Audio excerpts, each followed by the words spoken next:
Selamat pagi Pak, perkenalkan saya Nurfinata Sirait, NIM 19111112218, kelompok 3 kelas A 2019-2. Baiklah, di sini saya akan melakukan video ujian skilet mengenai pemeriksaan fisik muskuloskeletal. Di mana hal-hal yang harus dilakukan sebelum tindakan yaitu kita lakukan anamnesa secara umum pada pasien apakah mengalami kelainan muskuloskeletal atau tidak. Kemudian kita lanjutkan pengkajian pada pasien yang khususnya mengalami kelainan ortopedi. Kemudian kita lakukan pengkajian berdasarkan sistem regional muskuloskeletal. Kita lakukan pengkajian berdasarkan rentang gerak atau ROM secara aktif ataupun pasif. Kemudian kita lakukan pengkajian atau anamnesa pada pasien dengan kelainan ortopedi. Nah, di sini ada 3 keluhan utama pada pasien mengalami kelainan ortopedi. Di mana yang pertama, keluhan nyeri atau deskripsi nyeri, yaitu dilakukan dengan pengkajian PQRST, di mana nyeri itu terjadi, kemudian kapan, dan durasi nyerinya seperti apa. Kemudian yang kedua, kita kaji keluhan yang berhubungan dengan perubahan bentuk atau deformitas, bisa terjadi karena adanya tumor atau trauma. Dan yang ketiga itu kita kaji disfungsi otot atau tulangnya, apakah karena kelainan atau karena tumor atau bahkan bawaan.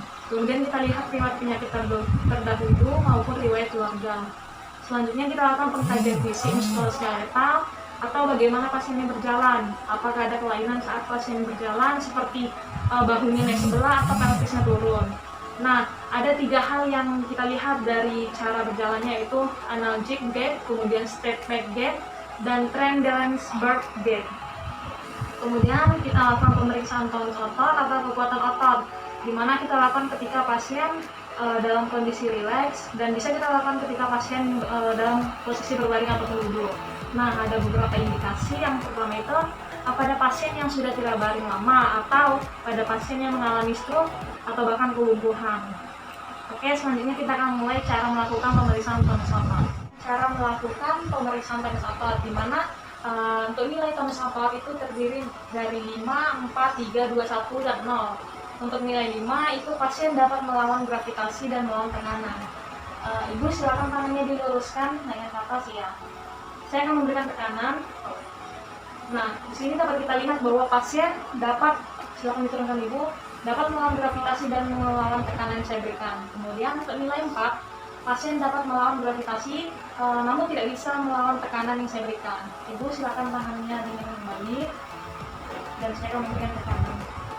Nah, di sini dapat kita lihat bahwa pasien tidak dapat melawan tekanan yang saya berikan. Selanjutnya untuk nilai 3, yaitu pasien lemah dan langsung terjatuh tangannya.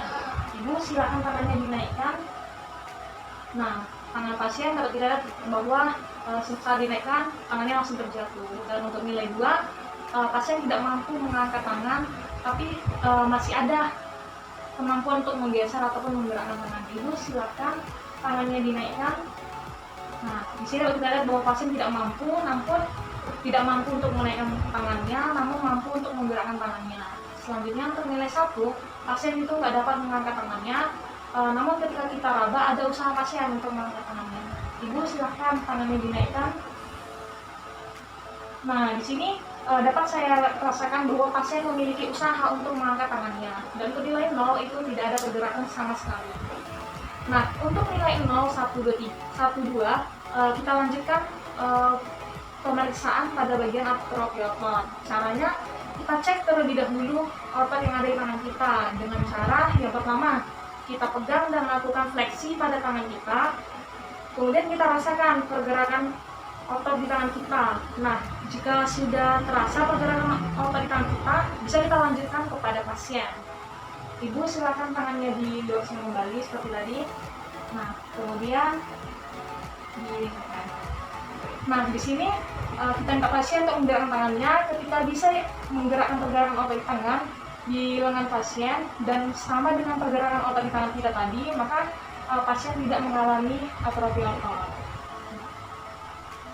Oke, selanjutnya kita akan melakukan pemeriksaan sistem muskuloskeletal berdasarkan sistem regional.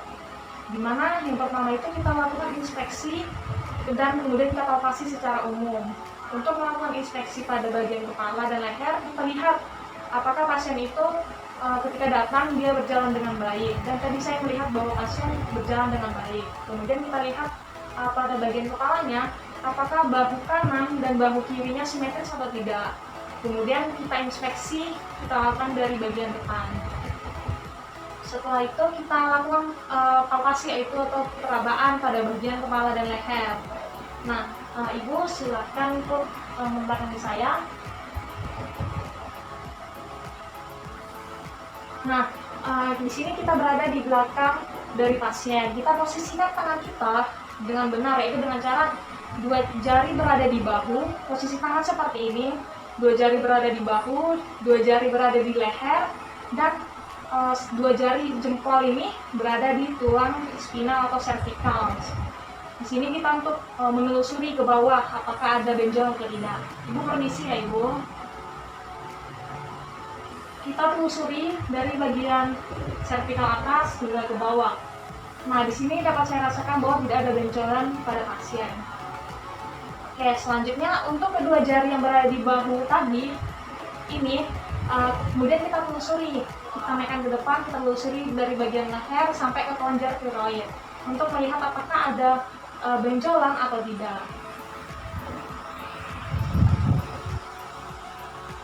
Nah, di sini dapat saya rasakan bahwa tidak ada benjolan pada leher pasien. Selanjutnya pada bagian bahu kita raba apakah ada benjolan atau tidak, dan apakah ada deformitas atau tidak.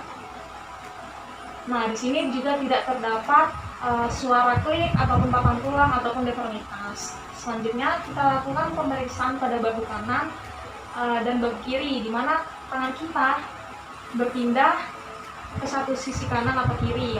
Satu tangan memfiksasi dan satu tangan lagi meraba atau mencekam. Nah, Ibu apakah merasakan nyeri? Tidak ya Ibu ya? Oke, selanjutnya kita turun ke bagian tangan.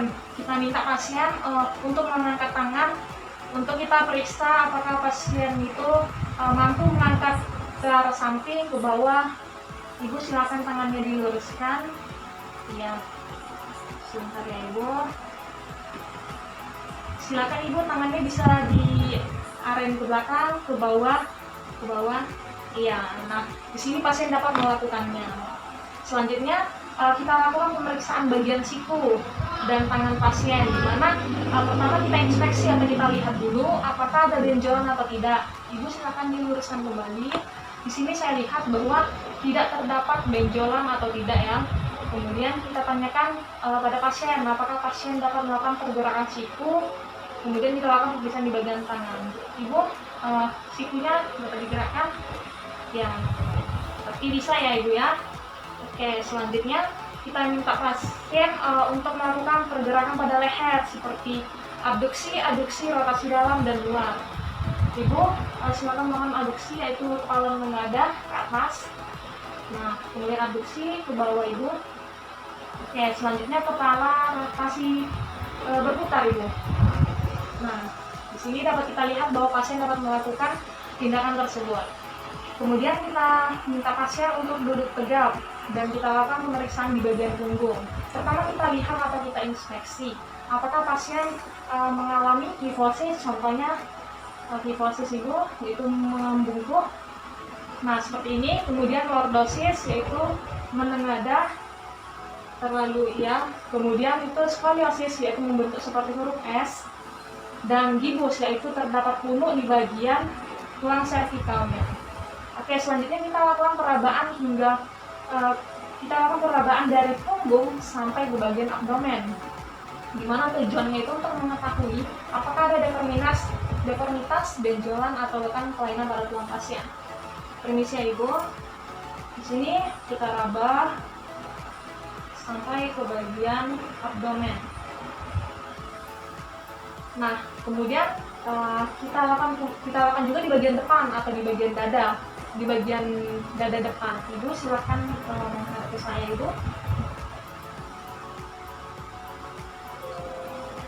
Oke Ibu, di sini saya akan melakukan pemeriksaannya Ibu, perabaan pada bagian dada sampai ke bagian abdomen Ibu.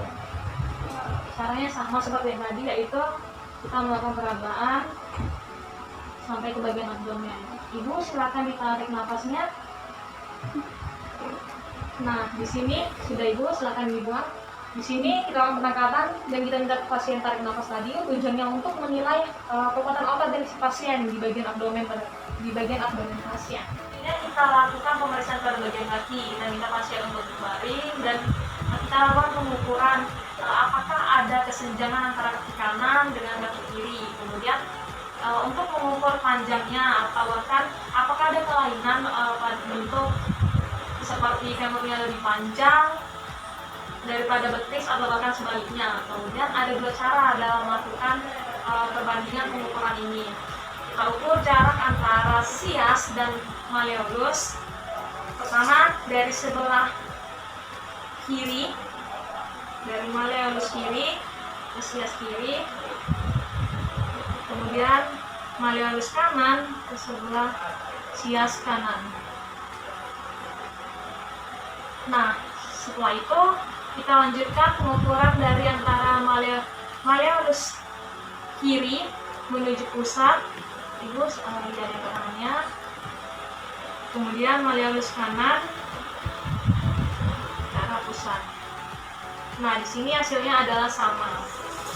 Selanjutnya kita lakukan pengkajian khusus muskuloskeletal, yaitu uji Talens, di mana di sini untuk melihat apakah pasien mengalami suatu sindrom atau tidak, seperti sindrom Turner-Carpal. Caranya itu, ibu silakan ikutin saya ya. Kita luruskan tangan kita, kemudian kita lipat tangan kita. Setelah itu kita tarik dan kita lakukan bagian pergelangan tangan seperti ini. Oke, betul. Kita tunggu selama 1 menit ya ibu. Nah, sudah. Jika pasien merasakan kesemutan, maka dicurigai pasien itu mengalami sindrom Turner-Carpal. Baiklah, selanjutnya kita lakukan uji Tinels, di mana pemeriksaan di bagian pergelangan tangan, yaitu bedanya dengan pemeriksaan Talens, yaitu pemeriksaan Tinels ini kita melakukan perkusi pada bagian pergelangan tangan, tepatnya di bagian sendinya. Nah, ibu boleh saya pinjam tangannya, satu saja ya. Nah, di sini kita rileks ya ibu tangannya, kemudian kita perkusi di bagian sendi di antara pergelangan tangan tersebut. Saya akan melakukan ketukan ya ibu.